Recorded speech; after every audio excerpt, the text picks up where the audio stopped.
Hi guys, welcome back. അവൾക്കൊപ്പം എന്ന് പറഞ്ഞുകൊണ്ട് ഇവിടെ പല ആളുകളും കാണിച്ചുകൊണ്ടിരിക്കുന്നത് വെറും പ്രഹസനങ്ങൾ മാത്രമാണ്. എസ്പെഷ്യലി എടുത്തു പറയുന്ന രണ്ട് ആൾക്കാരാണ്. ഒന്ന് ശ്രീലക്ഷ്മി അറക്കലും, രണ്ട് ഭാഗ്യലക്ഷ്മി. ആൻഡ് ഈ ഒരു കേസിൽ നടി അതിജീവിച്ച അല്ലെങ്കിൽ ഒരു അതിജീവിത എന്നൊക്കെ ഉള്ള രീതിയിൽ പേര് പറയുമ്പോൾ പോലും ആ ഒരു ദിവസം, ആ ഒരു രാത്രിയിൽ, ആ ഒരു കാറിൽ അനുഭവിച്ചേക്കുന്ന കാര്യങ്ങളോ അതിനുശേഷം ആ ഒരു ട്രോമയിൽ നിന്നൊക്കെ പുറത്തു വന്നേക്കുന്ന അതുകൊണ്ട് മാത്രമല്ല അതിജീവിതമായിട്ട് മാറുന്നത്. ഇത്രയും വർഷങ്ങൾക്ക് ശേഷം ഈ കേസിന്റെ ഇപ്പോഴത്തെ അവസ്ഥ എല്ലാവർക്കും അറിയാമല്ലോ. ഇത്രയൊക്കെ ആയിട്ടും ഇപ്പം സമൂഹത്തിന്റെ മുന്നിൽ വീണ്ടും ആളുകൾ പിച്ച് ചീന്തുന്ന രീതിയിലോട്ട് കാര്യങ്ങൾ മാറുമ്പോഴത്തേക്കിന് ഈ കാര്യങ്ങളെ അതിജീവിച്ചു കൊണ്ടുവരുന്നതൊക്കെ കൊണ്ട് തന്നെ നമുക്ക് പൂർണ്ണമായിട്ടും ആ ഒരു ലേഡിനെ വിളിക്കാം അതിജീവിത. കാരണം ഇന്നും ആ ഒരു ലേഡി ജീവനോടുണ്ട്. ഓക്കെ, ഇനി ഒരാൾക്കും ഇങ്ങനൊരു അവസ്ഥ ഉണ്ടാവരുത്. കാരണം റീസെന്റ് ആയിട്ട് അതിജീവിത ഒരു പോസ്റ്റ് ഇട്ടിട്ടുണ്ടായിരുന്നു. ഞാൻ ചെയ്ത തെറ്റ്, എനിക്കെതിരെ ഒരു അക്രമം നടന്നപ്പോൾ അത് അപ്പോൾ തന്നെ പോലീസിൽ പരാതിപ്പെട്ടത്, നിയമ നടപടി വേണമെന്ന് ആവശ്യപ്പെട്ട് മുന്നോട്ട് പോയത്, അന്നേ സംഭവിച്ചതെല്ലാം വിധിയാണെന്ന് സമാധാനിച്ച് ആരോടും ഒന്നും പറയാതെ മിണ്ടാതെ ഇരിക്കണമായിരുന്നു. പിന്നീട് എപ്പോഴെങ്കിലും ആ വീഡിയോ പുറത്തു വരുമ്പോൾ ഇത് എന്തുകൊണ്ട് അന്നേ പോലീസിൽ പരാതിപ്പെട്ടില്ല എന്ന് കുറ്റപ്പെടുത്തുന്നവരോട് എന്ത് പറയണം എന്നറിയാതെ ആത്മഹത്യ ചെയ്യണമായിരുന്നു. സത്യമല്ലയുടെ അത്രയും ദുരവസ്ഥയിലൂടെയാണ് ആ ഒരു ലേഡി ഈ ഒരു വാക്കുകളൊക്കെ എഴുതിയിട്ടുണ്ടാവുക. 20 വർഷം ശിക്ഷയ്ക്ക് വിധിച്ച് ജയിലിൽ പോയ രണ്ടാം പ്രതി പോകുന്നതിന് മുൻപേ ഒരു വീഡിയോ എടുത്തത് കണ്ടു. അതിൽ ഞാനാണ് നിങ്ങളുടെ നഗ്ന വീഡിയോ എടുത്തത് എന്നുകൂടെ പറയാമായിരുന്നു. ഇത്തരം വൈകൃതങ്ങൾ പറയുന്നവരോടും പ്രചരിപ്പിക്കുന്നവരോടും നിങ്ങൾക്കോ നിങ്ങളുടെ വീട്ടിലുള്ളവർക്കോ ഈ അവസ്ഥ വരാതിരിക്കട്ടെ. Not a victim, not a survivor, just a simple human being, let me live.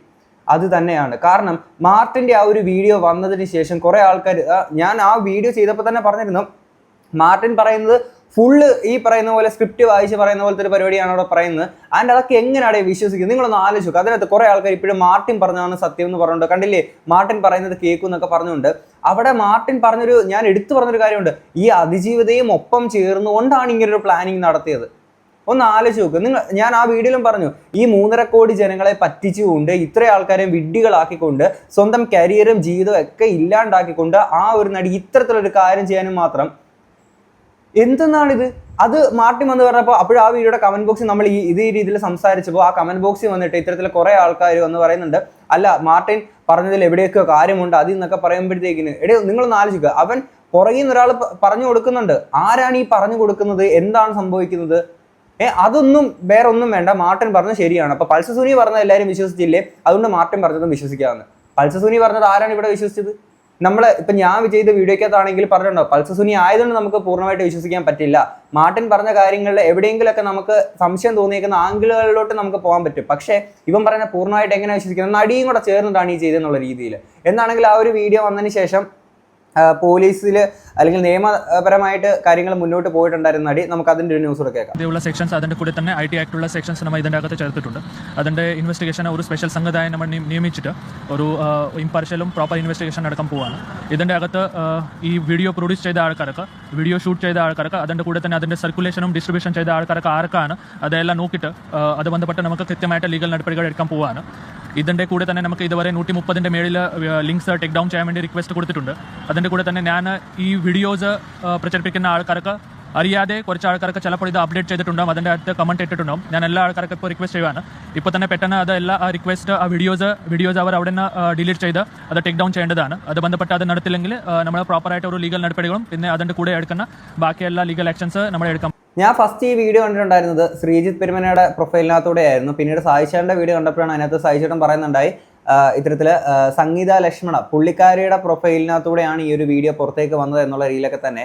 ഇനി ഈ സംഗീത ലക്ഷ്മണ പറഞ്ഞേക്കുന്ന കുറച്ച് കാര്യങ്ങളുണ്ട് മുമ്പ് ഈ ഒരു അതിജീവിതത്തെ പറ്റിയിട്ട്. അതൊരു ലേഡിക്ക് എങ്ങനെയാണോ ഒന്ന് സംസാരിക്കാൻ പറയണം എന്നുള്ളത് എനിക്ക് മനസ്സിലാവണില്ല. എന്താണെങ്കിലും പുള്ളിക്കാരി പറയുന്നേക്കാം. എന്നിട്ട് ശ്രീജിത്ത് പെരുമന മുമ്പ് ഈ ഒരു വിഷയമായിട്ട് ബന്ധപ്പെട്ട് പറഞ്ഞേക്കുന്ന കാര്യങ്ങളോട്ട് നമുക്ക് വരാം. കേസ് ഉണ്ടല്ലോ, സീരിയലിൽ പോലും വർക്കാവില്ല. പഴയ പ്രേമനസീറിന്റെയും സോമന്റെയും സുകുമാരന്റെയും സിനിമയിൽ വർക്കാവില്ല എന്നുള്ള പോട്ടെ, ഇപ്പോഴുള്ള സീരിയലുകൾ പോലും വർക്കാവില്ല. അമ്മാതിരി കോപ്പറേറ്റീവ്സ് ഇതിനകത്ത് നടക്കുന്നത് അൺനാച്ചുറൽ. ഇവിടെ ഇപ്പോഴും പ്രൂവ് ചെയ്തിട്ടില്ല. ഞാൻ കണ്ട റെക്കോർഡ്സ് വെച്ചിട്ട് it is very very difficult for her to prove before the court that she has been raped. അവൾ റേപ്പ് വിക്ടിം ആണ് എന്ന് പോലും കോടതിയുടെ മുന്നിൽ അവർക്ക് തെളിയിക്കാൻ പറ്റില്ല എന്ന് മാത്രമല്ല, prosecution will have miserably fail എന്നാണ് ഞാൻ കരുതുന്നത്. ഇപ്പം റെക്കോർഡ്സ് മാനിപ്പുലേറ്റ് ചെയ്ത് അവൾ ഐ ഡോണ്ട് ബിലീവ് ഞാനത് ഇതിന് മുന്നേ ഒരു ഇന്റർവ്യൂവിൽ ഞാൻ പറഞ്ഞിട്ടുണ്ട്. ആ കുട്ടി പറയുന്നത് മുഴുവൻ സത്യമല്ല, സത്യമായിട്ടുള്ളത് മുഴുവൻ കുട്ടി പറഞ്ഞിട്ടില്ല. കുട്ടിയല്ല, സ്ത്രീ. അവളെ യുവനടി എന്ന് പോലും വിളിക്കേണ്ട, ഷീ ഈസ് ഗെറ്റിംഗ് ഓൾഡ്. അവളെന്തിനാ യുവനടി എന്ന് വിളിക്കണത്? ഇനി ഷീസ് ഗെറ്റിംഗ് ഓൾഡ്. യുവനടി എന്നൊക്കെ വിളിച്ചിട്ട് അതിനൊരു വലിയ ഗ്ലാമർ കൊടുക്കുകയാണ്. She's only one of the rape കേസിൽ എത്ര 3000-ഓളം എത്രയോ 1000-കണക്കിന് എത്രയോ റേപ്പ് കേസസിലെ വിക്ടിം പോലെ നാട്ടിലത്തെ നമ്മുടെ കേരള പോലീസിൻ്റെ വെബ്സൈറ്റ് ഒന്ന് എടുത്ത് നിങ്ങൾ നോക്കൂ. കഴിഞ്ഞ 5 വർഷത്തെ കണക്ക് പറയുന്നുണ്ട്, 4 വർഷം. ഈ കഴിഞ്ഞ 4 വർഷം കേരളത്തിലുണ്ടായ റേപ്പ് കേസസിൻ്റെ കണക്ക് നിങ്ങളൊന്ന് എടുക്കും. ഏതെങ്കിലും ഒരു വിക്ടിമിന് 13 വയസ്സ്, 12 വയസ്സ്, 3 വയസ്സ്, 4 വയസ്സുമായ പെൺകുട്ടികൾ റേപ്പ് ചെയ്യപ്പെടുന്നു. അതിനെക്കുറിച്ചൊന്നും നിങ്ങൾ മാധ്യമങ്ങൾക്ക് ഡിസ്കസ് ചെയ്യണ്ടല്ലോ. അതിലൊന്നും പ്രതി അന്വേഷണം നിങ്ങൾ പോകുന്നില്ലല്ലോ. എന്താ ആ പെൺകുട്ടികൾക്കൊക്കെ 2 ഉള്ളത് ഇവർക്ക് 4 ഉണ്ടോ? അതോ ഇവർക്ക് 1 ഉള്ളത് അവർക്ക് 2 ഉണ്ടോ? അങ്ങനെയാണോ? എന്താ ഇവർക്ക് മാത്രം എന്താ കൊമ്പോ? ഇവള് മാത്രം ഒരാൾ മാത്രമേ റേപ്പ് ചെയ്യപ്പെട്ടിട്ടുള്ളൂ. അതായത് യുവനടി എന്ന് വിളിക്കുന്നത് പുള്ളിക്കാരിക്ക് പ്രശ്നമാണ്, അപ്പം ഇതൊക്കെ കൊമ്പുണ്ടോ, ഈ രീതിയിലൊക്കെ വർത്താനം പറയുമ്പോഴത്തേക്കിന് ഈ പെണ്ണുമ്പിള്ള വന്ന് പറയുന്ന കാര്യം എന്താണെന്ന് വെച്ച് കഴിഞ്ഞാൽ, മീഡിയാസ് ഇങ്ങനെ ഒരു കാര്യം ഇങ്ങനെ ഭയങ്കരമായിട്ട് പൊലിപ്പിക്കുന്നത് ശരിയാണ്. മീഡിയാസ് ഇത് പൊലിപ്പിക്കുന്ന അവർക്ക് TRP ആണ്, ഈ സാധനം ഭയങ്കരമായിട്ട് ഇങ്ങനെ ചെയ്യുന്നുണ്ട്. ഇവിടെ പല ആളുകളുടെയും ഇത്തരം കേസുകൾ അവർ റിപ്പോർട്ട് ചെയ്യുന്നില്ല. കാര്യം ശരി തന്നെയാണ്. അതിന് വിമർശിക്കേണ്ടുന്നത് ഇവിടുത്തെ മീഡിയാസിനെയാണ്, അല്ലാതെ ആ ഒരു അതിജീവിതനെ അല്ല. ഇവരൊരു സ്ത്രീയല്ലേ, നാളെ ഇവർക്ക് ഇങ്ങനെ ഒരു സംഭവം ഉണ്ടാകുമ്പോഴത്തേക്കിനും നമ്മൾ വന്നിട്ട് പറഞ്ഞാൽ മതിയല്ലോ, ഈ പെണ്ണുമ്പിള്ള പണ്ട് അങ്ങനെ പറഞ്ഞില്ല, അത് വലിയ കാര്യമാക്കേണ്ട കാര്യമില്ല, അയ്യോ ഇന്ത്യയിൽ എന്തോരം കേസുകൾ നടക്കുന്നതാണ്, അത് നമുക്ക് കാര്യമാക്കണ്ട, ഇവരൊരു അഡ്വക്കേറ്റ് എന്തോ ആണ്. അപ്പോൾ ഇവരൊക്കെ ഈ നിയമങ്ങളൊക്കെ കൈകാര്യം ചെയ്യുന്ന ആൾക്കാരൊക്കെ പറയുകയാണ് നമ്മുടെ നാട്ടിലെ പീഡനം ഈ കാര്യങ്ങളൊക്കെ സർവ്വസാധാരണ, ഇതൊക്കെ ഭയങ്കര കാഷ്വൽ ആയിട്ടുള്ള കാര്യങ്ങളല്ലേ. അത്രേ ഉള്ളൂ കേട്ടോ പീഡനം എന്നൊക്കെ പറയുന്നത്, അത്രേ ഉള്ളൂ, വേറെ ഒന്നും ഇല്ല കേട്ടോ. അതായത് അങ്ങനെ ഒരു സംഭവം നടന്നിട്ട് പോലും ഇല്ല, അത് കോടതിയിൽ പ്രൂവ് ചെയ്യാൻ പോലും പറ്റില്ല എന്നുള്ളത്. അപ്പോൾ ഈ വിധിന്യായമൊക്കെ പുള്ളിക്കാരി ഇപ്പോൾ വായിച്ചിട്ടുണ്ടാവും എന്നുള്ളത് നമുക്കറിയത്തില്ല. എന്താണെങ്കിലും ഇതിനെക്കുറിച്ചിട്ട് TG മോഹൻദാസ് പുള്ളിയുടെ പല കാര്യങ്ങളുടെ അഭിപ്രായത്തോടെ എനിക്ക് പല അഭിപ്രായ വ്യത്യാസങ്ങൾ മുമ്പ് നമ്മൾ പ്രകടിപ്പിച്ചിട്ടുണ്ട്. പക്ഷേ പുള്ളി ഇതിനകത്ത് ആ ഒരു പോർഷൻ വായിച്ചിട്ട് അതിനെപ്പറ്റി പറയുന്നത് നമുക്കൊന്ന് കേൾക്കാം. 700 ചില്ലാനും പേജുകളിൽ നമ്മൾ കണ്ടു കഴിഞ്ഞാൽ ഈ പറഞ്ഞ ഫോഴ്സിബിൾ ഓറൽ സെക്സ് നടന്നിട്ടുണ്ട്. ആ കാറിൽ അതിൻ്റെ മാറ്റിൽ നമ്മൾ കാല് ചവിട്ടുന്ന സ്ഥലത്ത് അവിടെ സ്രവങ്ങൾ വീണിരുന്നു, അതിൻ്റെ സാമ്പിൾ എടുത്തിരുന്നു. നടിയുടെ പാൻറ്റിൽ ഷർട്ടിൽ ഒക്കെ ഇത് ഉണ്ടായിരുന്നു. പിന്നെ മുടി, ഇതെല്ലാം ഉണ്ടായിരുന്നു. വെറുതെ ഇതെല്ലാം പോലീസ് കണ്ടെടുത്തു. അത് സയൻറ്റിഫിക്കായിട്ട് കളമശ്ശേരി മെഡിക്കൽ കോളേജിലെ ഡോക്ടർമാർ അവർ ഇത് നമ്പറിട്ട് അടയാളപ്പെടുത്തി ഫോറൻസിക് ലാബിൽ അയക്കുന്നു. ഫോറൻസിക് ലാബിൽ അത് പരിശോധിക്കുന്നു, DNA പരിശോധിക്കുന്നു. ഇതെല്ലാം ചെയ്തിട്ട് കൺഫേം ചെയ്യുന്നു ഈ സംഭവം നടന്നിട്ടുണ്ടെന്നും ഇത് ഈ സ്രവങ്ങളിലെയൊക്കെ ഉറവിടം പൾസർ സുനിയുടെ ശരീരമാണെന്നും കണ്ടെത്തിയിട്ടാണ് റേപ്പ് കൺഫേം ചെയ്യുന്നത്. അല്ലാതെ നടി പറഞ്ഞു എന്നുള്ള ഒറ്റ കാരണം കൊണ്ടല്ല. അങ്ങനെ നടി പറഞ്ഞു എന്നുള്ള ഒറ്റ കാരണം കൊണ്ട് ഇപ്പൊ ഇതൊക്കെ ഈ പുള്ളിക്കാരി കേൾക്കുന്നുണ്ടാവോ, ഈ പെണ്ണുമ്പിള്ള കേൾക്കുന്നുണ്ടോ ആവോ. ഓക്കെ, അപ്പം അങ്ങനെ ഒരു സംഭവം നടന്നിട്ടേ ഇല്ല എന്ന്. അതായത് പല വിഷയങ്ങൾ സംസാരിക്കുമ്പോഴത്തേന് കമന്റ് ബോക്സിൽ പല ആൾക്കാരും പറയുന്ന കേൾക്കാറുണ്ട്, സ്ത്രീകളുടെ ശത്രു സ്ത്രീ തന്നെയാണെന്നൊക്കെ പല ആളുകളും പറയുന്ന കേൾക്കാറുണ്ട്. ഇതൊക്കെ വേറെ ലീഗാണ് ഗൈസ്, വേറെ ലീഗാണ്. എന്നാണെങ്കിലും ബാക്കി കേൾക്കാം. സംഭവം ഉണ്ടായെന്ന് ചോദിച്ചപ്പം ഒരു പ്രധാന ചാനലിലെ ഒരു മേധാവി സ്ഥാനത്തിരിക്കുന്ന ഒരാളും പേര് പറയാൻ ബുദ്ധിമുട്ടുണ്ട്. പേര് പറയുന്നത് ഞങ്ങളുടെ പേഴ്സണൽ കോൺവെർസേഷൻസ് ആണ്. അത് മാത്രമല്ല അദ്ദേഹത്തിന് എന്നോടുള്ള ഒരു വിശ്വാസത്തിന്റെ പേരത്തിൽ അദ്ദേഹത്തിന്റെ ഒരു ഫൈൻഡിങ് പോലെ പറഞ്ഞതാണ്. അതേപോലെ തന്നെ ഈ ടീമിൽ അന്ന് അവിടെ പോയിരുന്ന പോലീസ് ഓഫീസേഴ്സിൽ ഒരാളിനോട് പറഞ്ഞതും, ചെന്ന് കയറുമ്പോൾ ഈ പോലീസ് ആ സമയത്ത് ലാലിന്റെ വീട്ടിലോട്ട് വന്നു കയറുമ്പം സംവിധായകൻ ലാലിന്റെ വീട്ടിൽ ഇവിടെ ആടിച്ച് പൂക്കുറ്റി ഫിറ്റാണ് പറഞ്ഞതാണ്, എനിക്കറിയില്ല. ആടിച്ച് പൂക്കുറ്റി ഫിറ്റായിരുന്നു അവള്. ചെന്ന് കയറിയ ലാലിന്റെ വീട്ടിൽ ലാൽ അതിനേക്കാൾ ഫിറ്റാണ്. ഇവരെ രണ്ടിൻ്റെയും മോട്ടറിൽ ഇറങ്ങാൻ പോലീസിന് കാത്തു നിൽക്കേണ്ടി വന്നു. അതുകൊണ്ടാണ് ഇവിടെ സ്റ്റേറ്റ്മെൻറ്റ് എടുക്കാൻ വൈകിയതും ഇവിടെ മെഡിക്കൽ എക്സാമിനേഷൻ കൊണ്ടുപോകാൻ വൈകിയതും. ആ മെഡിക്കൽ എക്സാമിനേഷനിൽ തന്നെയും ഇവിടെ സമ്മതിക്കാത്തത് കൊണ്ട് ഒരു റേപ്പ് വിക്ടിമിന് വേണ്ടുന്ന രീതിയിലുള്ള മെഡിക്കൽ എക്സാമിനേഷൻ നടത്തിയിട്ടില്ല, ഇവിടെ സമ്മതിക്കാത്തതുകൊണ്ട്. അപ്പം ഇതെല്ലാം ആർക്ക് ഗുണകരമായിട്ട് വരും? സത്യത്തിനുള്ളൂ. ഞാൻ ഈ അടുത്ത കാലം വരെയും ഞാൻ വിചാരിച്ചത് ദിലീപ് കാശിറക്കിയിട്ട് പ്രോസിക്യൂഷനെ പോലീസിനെ. പക്ഷെ PT തോമസ് അങ്ങനെ അല്ലല്ലോ പറഞ്ഞത്. അന്നേ ദിവസം സംഭവ സ്ഥലത്തുണ്ടായിരുന്ന PT തോമസ് അങ്ങനെ ആയിരുന്നില്ലല്ലോ പറഞ്ഞത്. അപ്പോൾ ഇവർക്ക് ഒരു ഹിയർസേയിലാണ് ഈ കാര്യങ്ങളൊക്കെ വന്ന് പറയുന്നത്. കണ്ടോ അവൾ അങ്ങനെ ഇങ്ങനെയെന്നൊക്കെ പറഞ്ഞിട്ട് പറയുമ്പോഴത്തേക്കിന് മാർട്ടിൻ്റെ വീഡിയോയ്ക്കകത്ത് പറയുന്നുണ്ട്, ലാൽ അടുത്തൊന്ന് സംസാരിക്കുക എന്താ ചെയ്തപ്പോഴത്തേക്കിന് ഈ അടിച്ചതിൻ്റെ സ്മെല്ല് ഫീൽ ചെയ്തിട്ടുണ്ടായിരുന്നു, അപ്പോൾ അടിച്ചിട്ടുണ്ടാവുക എന്നുള്ള കാര്യങ്ങളൊക്കെ തന്നെ. ആൻഡ് ഇവിടെ ഇവർ വന്നു, ഈ പെണ്ണുമ്പിള്ള വന്ന് പറയുകയാണ്, അതായത് ആ പെണ്ണും ആടിച്ച് പിമ്പിരിയായിരുന്നു പറയുമ്പോഴത്തേക്കിന് പേര് വരെ എടുത്ത് പറഞ്ഞുകൊണ്ടാണ് ഈ പെണ്ണുമ്പിള്ള ഇതിനകത്ത് സംസാരിക്കുന്നത്. ഓക്കെ, അങ്ങനെയൊക്കെ വന്ന് പറഞ്ഞുകൊണ്ടിരിക്കുക ഒരു വിക്ടിമാണ്. ഓക്കെ, ഇപ്പം ഇവർക്ക് എന്താണ് പ്രശ്നം എന്നുള്ളത് എനിക്കറിയത്തില്ല. പക്ഷെ ഇവരൊരു സ്ത്രീയല്ലേ എന്നിട്ട് പറയുന്ന കാര്യങ്ങളാണ്. അടിച്ചു വയ്ക്കുവാണെങ്കിൽ അവർ ആദ്യം ചെയ്യേണ്ടത്. തൃശ്ശൂരിൽ നിന്ന് പുറപ്പെടുന്നത് ആരുടെ കാറിലാണ്? ദിലീപിൻ്റെ കാറിലല്ല, ദിലീപ് ഏർപ്പെടുത്തി കൊടുത്ത കാറിലും അല്ല. ആരേർപ്പെടുത്തി കൊടുത്ത കാറിലാണ്? ആ പ്രൊഡ്യൂസർ. അതാരാണ്? ലാല്. അപ്പോൾ അങ്ങനെ വരുമ്പം ഈ ഇന്റേണൽ കമ്മിറ്റിയൊക്കെ വരുമ്പോൾ, ഇന്റേണൽ കമ്മിറ്റി അന്നുണ്ടായിരുന്നെങ്കിൽ പരാതിയിലെ ആദ്യത്തെ പ്രതി ലാലാണ്. ലാൽ എൻഗേജ് ചെയ്ത് കൊടുത്ത വക്കീലില്ല. ഇപ്പം അതിൻ്റെ ഡബ്ബിങ്ങിന് വേണ്ടിയിട്ടാണോ വന്നത്, അതിൻ്റെ ഷൂട്ടിങ്ങിന് വേണ്ടിയിട്ടാണോ വന്നതെന്നൊക്കെ കാര്യത്തിലൊക്കെ ഡിസ്പ്യൂട്ട് ഉണ്ട് ഇപ്പം. പക്ഷേ ലാൽ വിശ്വസിച്ച് ലാൽ ഏൽപ്പിച്ചിരുന്ന വണ്ടിയിലാണ് അവൾ തൃശ്ശൂരിൽ നിന്ന് പുറപ്പെടുന്നത്. ലാൽ അതിനകത്ത് പ്രതിയാവണമോ? നിങ്ങളൊന്ന് പറ. വർക്ക് പ്ലേസിലുണ്ടായ പ്രശ്നങ്ങളാണെങ്കിൽ ലാൽ അതിനകത്ത് പ്രതിയാവണോ? ആർക്കും പരാതിയില്ല. WCCക്കും പരാതിയില്ല, WFFനും പരാതിയില്ല, ഫെമിനിസ്റ്റുകൾക്കും പരാതിയില്ല, ഇരയ്ക്ക് അത്ര പോലും പരാതിയില്ല. ഈ ഇരയ്ക്ക് ഇത്തരം കാര്യങ്ങൾക്കൊന്നും പരാതിയില്ല. ഇരയ്ക്ക് ആകെ പരാതിയുള്ളത് സാക്ഷികളെ സ്വാധീനിച്ച് ഈ ഒരു കേസിൽ ലാലിലോട്ട് സംശയം നീങ്ങുന്ന രീതിയിലുള്ള പല എലമെന്റ്സ് അല്ലെങ്കിൽ പല കാര്യങ്ങൾ ഇതിനകത്ത് നമുക്കുണ്ട്. ഇപ്പം ഞാൻ ഓരോ വീഡിയോ ചെയ്യുന്ന ടൈമിലാണെങ്കിലും ഒരു വീഡിയോയ്ക്ക് അത് ആരോ പറയുന്നത്, ഇപ്പോൾ പലരും പറഞ്ഞൊരു സാധനമാണ് ഞാൻ ദിലീപിനെ വെളുപ്പിക്കാൻ വേണ്ടിയിട്ട് ശ്രമിക്കുന്ന പോലത്തെ ഒരു സാധനം എന്നുള്ള പല ആൾക്കാരും പറഞ്ഞിരുന്നു. അപ്പം ചില ആൾക്കാർ ചില വീഡിയോസിൽ പറയുന്നത് ഇതെന്താണ് ബ്രോ വൺ സൈഡഡ് ആയിട്ട് പറയുന്നത് എന്നുള്ള രീതിയിൽ എല്ലാ വീഡിയോസിനകത്തും ഞാൻ മുമ്പ് ഒരു വീഡിയോക്കകത്ത് പറഞ്ഞു തന്നെ പിന്നെയും ഇങ്ങനെ കയറ്റി പറഞ്ഞ് നിങ്ങൾ ആവർത്തന വരസത വരണ്ടെന്ന് വിചാരിച്ചിട്ടാണ് ഞാൻ ആ ഒരു ഇതിൽ പറയുന്നത്.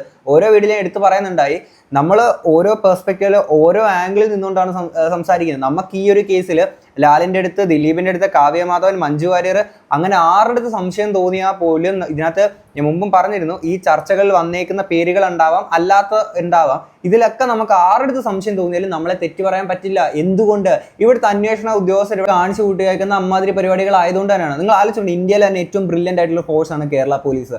ആ കേരള പോലീസ് ഈ ഒരു ഫോഴ്സിനെ നാണക്കേട് ഉണ്ടാക്കുന്ന രീതിയിലുള്ള കുറെ ആൾക്കാരുണ്ട്. ഇപ്പോൾ കഴിഞ്ഞ ദിവസം വേറൊരാളുടെ കേസ് ഇപ്പം നിങ്ങൾ കുറച്ച് അറിഞ്ഞിട്ടുണ്ടായിരിക്കും, ഒരു പോലീസ് ഉദ്യോഗസ്ഥൻ്റെ ഒരു സീന്. അപ്പം അങ്ങനെ കുറച്ച് ആൾക്കാരുള്ളത് കൊണ്ടൊക്കെ തന്നെയാണ്. ഓക്കെ, എന്നിട്ട് ഇവിടെ ഇപ്പം ലാലിനോട് നിങ്ങളിപ്പോൾ ലാലിലോട്ടുള്ള സംശയങ്ങൾ പറയുന്നെങ്കിൽ നിങ്ങൾ പറഞ്ഞു അതിന് ഈ അതിജീവിതം കണ്ടോ, അവൾ അങ്ങനെ അവൾ ഇങ്ങനെ എന്നൊക്കെ പറഞ്ഞുകൊണ്ട് ഒരു മര്യാദ കാണിച്ചു ഇവിടെ. എന്നിട്ട് ഇനി ഈ ശ്രീജിത്ത് പെരുമനയാണെങ്കിൽ ഫസ്റ്റ് പുള്ളിയുടെ ഈ ഒരു മാർട്ടിൻ്റെ ഈ ഒരു വീഡിയോ ടൈമിലിട്ട ഒരു ക്യാപ്ഷൻ ഞാൻ വായിക്കാം. ഗൂഢാലോചന ആർക്കെതിരെ ആര് നടത്തി എന്നാണ് കോടതിയിൽ നൽകിയ രഹസ്യമൊഴി നടി ആക്രമിക്കപ്പെട്ട കേസിലെ 2ാം പ്രതി മാർട്ടിൻ വെളിപ്പെടുത്തുന്നു. അതിജീവിതയുമായി ബന്ധപ്പെട്ട ഭാഗങ്ങൾ ഒഴിവാക്കിയിട്ടുണ്ട്. ദിലീപിനെ ഒരു ലൊക്കേഷനിൽ വെച്ച് കൊല്ലാൻ ശ്രമിച്ച കാര്യങ്ങളും തെളിവ് സഹിതം മാർട്ടിൻ പറയുന്നത് പുറകെ മണിക്കൂറുകൾ മാത്രമാണ്, ബാക്കി ചർച്ചകൾ തുടരട്ടെ എന്ന് പറഞ്ഞുകൊണ്ട് ഇനി കുറച്ച് അതിനുശേഷമാണ് പിന്നെ കഴിഞ്ഞ ദിവസങ്ങളിൽ ഉണ്ടായിരുന്ന ആ ഒരു വീഡിയോ കാര്യങ്ങളൊക്കെ നമ്മൾ കണ്ടിട്ടുണ്ടായിരുന്ന മാർട്ടിൻ്റെ. ഇനി വർഷങ്ങൾക്ക് മുന്നേ പുള്ളി മീഡിയാസിൽ വന്ന് പറഞ്ഞേക്കുന്ന കുറച്ച് കാര്യങ്ങളുണ്ടായിരുന്നു. ഈ ഒരു വീഡിയോ പുള്ളിയുടെ കയ്യിൽ നേരത്തെ ഉണ്ടെന്നോ അല്ലെങ്കിൽ ഈ കാര്യങ്ങൾ അറിഞ്ഞിട്ടാണോ എന്നുള്ളത് ഇത് കേൾക്കുമ്പോൾ നിങ്ങൾക്ക് മനസ്സിലാക്കാൻ സാധിക്കും. അന്ന് മീഡിയയിൽ വന്ന് പറഞ്ഞേക്കുന്ന കാര്യം, ചർച്ചയിൽ പറഞ്ഞേക്കുന്ന കാര്യങ്ങൾ നമുക്ക് കേൾക്കാം. പറഞ്ഞ നേരത്തെയുള്ള ആ വാദം മുഖവിലേക്ക് എടുത്തുകൊണ്ട് ഞാൻ ചോദിക്കാം. ഒന്നുകിൽ ഈ കോമൺ നരേറ്റീവ്, ദിലീപ് പൾസർ സുനിക്ക് വേണ്ടി പണം മുടക്കുന്നു, വക്കീലിനെ സുപ്രീം കോടതിയിൽ വെക്കുന്നു, ഈ കേസ് അട്ടിമറിക്കാൻ ശ്രമിക്കുന്നു, അത്തരത്തിലുള്ള കാര്യങ്ങൾ നടത്തുന്നു, വിചാരണ നടപടികൾ തടസ്സപ്പെടുത്തുന്നു. അതാണ് ഈ കോമൺ നറേറ്റീവ്. അതാണ് ചോദിക്കുന്നത്. അതല്ല എങ്കിൽ താങ്കൾ പറയുന്നതനുസരിച്ചാണെങ്കിൽ ദിലീപിനെ കൊടുക്കുക എന്ന ഉദ്ദേശത്തിൽ സിനിമാ ഇൻഡസ്ട്രിയിൽ തന്നെയുള്ള മറ്റൊരു കോക്കസ്, ഒരുപക്ഷെ ഈ പുറത്തു വരാത്ത പേരുള്ള ഒരു കോക്കസ് ഇതിന് പിറകിൽ പ്രവർത്തിക്കുന്നു.